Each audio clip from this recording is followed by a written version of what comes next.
So as we said before, you when I originally asked for your help with some philanthropy history research, you generally thought, right, boring topic. And in particular, right, I remember you saying that there would be no hypothesis. Right, that it's just going to be a list of dates and, right. No, I think the boring part. I'm gonna let you. I told you that. I mean, Oliver Zunn's book is very boring, but it's also very helpful in a way, in that it's about administrative history. And I'm not sure if you or your listeners understand that, but it's about bureaucrats making decisions. It's about conflicts that come eventually into the federal and state legislatures, and they get discussed and compromised. Well, that process is incredibly tedious. Yes. And in fact, I do have. I'm going to skip ahead a little bit. Which you just said, there's a section from Zunn's that is a good example of what you just said. So I'm going to read a couple paragraphs here. Yeah. And I think you're right. I think most people would be completely uninterested in this. But I'm not. You and I we're not most people, and I do actually think probably anybody listening to this is probably going to find what I'm about to read here fascinating. And there's a lot of stuff going on in these two paragraphs, so we'll talk about it for a little bit. Most charity workers were well aware of the pauperizing tendencies of almsgiving, even as they disagreed with the unalloyed social Darwinism that Carnegie indulged in his pronouncements. Right. From the Charity Organization Society's office in New York City, its tough-minded founder, Josephine Shaw Lowell. Do you know who that is? Oh, okay. No. She ran the Charity Organization Society office in New York City. Anyway, she was designing a so-called scientific system for the coordination of charities to prevent the duplication of aid to New York City's poor, while at the same time taking a stand against abuses perpetrated by capitalists against workers in the workplace.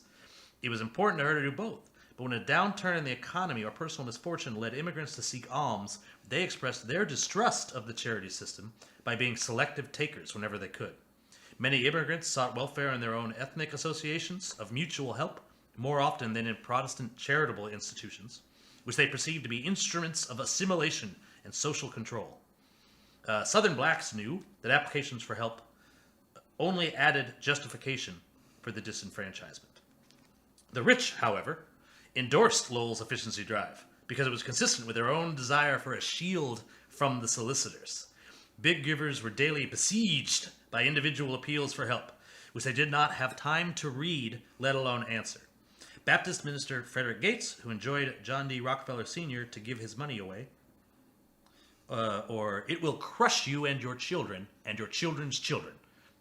He testified that the elder Rockefeller was hounded like a wild animal by supplicants.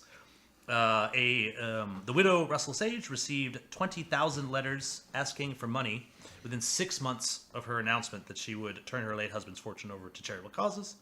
Pursued doggedly by supplicants, but determined to tackle larger social problems, philanthropists turned to reformers in academic, professional, and religious circles.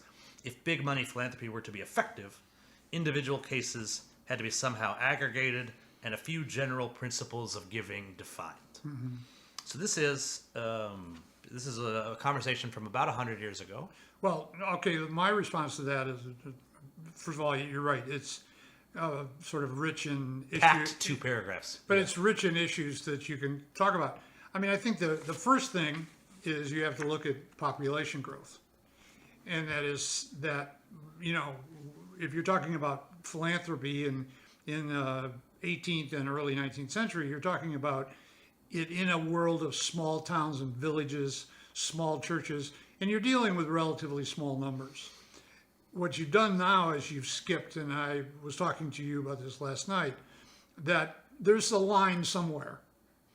I mean, people put it at various places. 1880, 1893, I think it was Virginia Woolf put it on a Wednesday in 1912, when we stopped being pre-modern and we're become modern. The defining characteristic of modern is the mass society.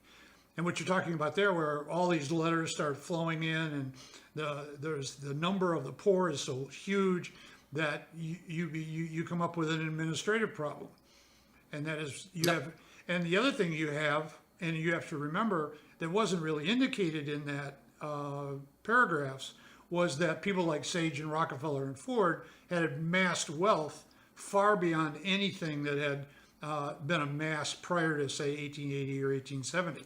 And that is somewhat what due to the prosperity we were talking about earlier. Some of these folks did make their money off of not great stuff, Right. not necessarily oppression of other peoples, but in perhaps by exploitation of the Earth's natural resources, or exploitation of the workers. I thought it was very interesting that she was simultaneously trying to prevent duplication of aid to the poor, Right. which is I interpreted to mean the same poor getting raising too much money, basically.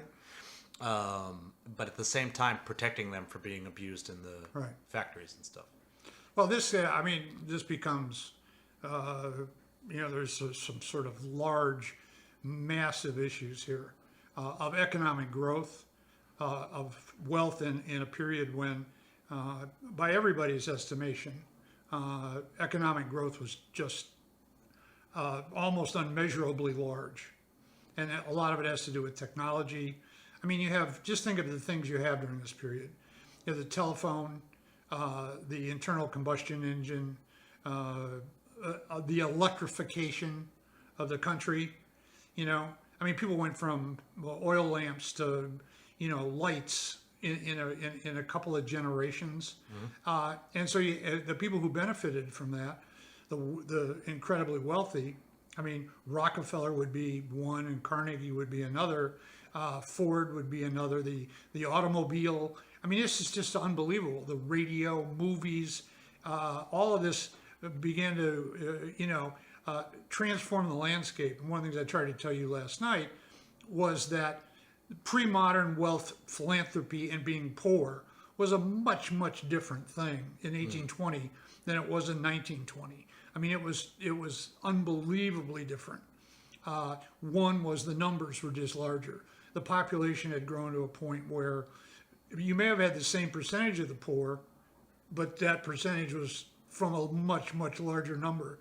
And you had the same elite, wealthy, but they were much more spectacular. They were making money off of unbelievable transitions that just spewed money. Carnegie, for example, is probably the best example, and that is steel, which was a product that could be used in all of these transitions. Farm machinery, automobiles, bridges, everything needed steel.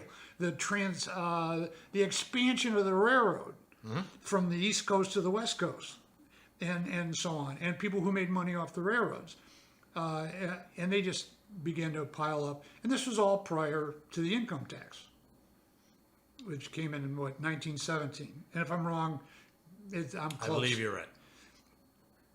And that's what you're dealing with. You're dealing with philanthropy changes from this sort of small gauge, very Christian, very ethnic practice in the society to something by 1920 or 1930. You can't even talk about it the same way. It's a completely different deal.